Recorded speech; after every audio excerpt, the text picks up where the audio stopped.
televisió. Sortirem per la tele. I jo, sense l'entadura postista nova?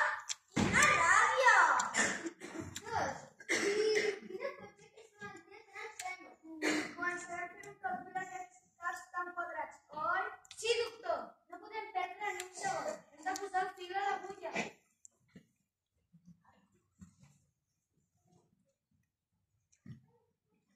Yes! No riguin ni saludin, això és molt seriós. Qui diu que tota la família s'ha aixecat així? Nosaltres també, i això que som amics i veïns. Molt bons amics per ser. Sempre ens ajudem els uns als altres. Tots estem així, menys la nostra filla petita i jo. Què vas sopar, nena? Va sopar alguna diferent? No, senyors, vaig menjar el mateix que tota la meva família. Has tingut mal de cap aquests últims dies? Sí, això, ha sigut mal de cap. M'he vist com una malaltia estranya. No, senyors, jo em trobo bé. Són ells els que estan diferents. Aquesta nena sembla molt espavilada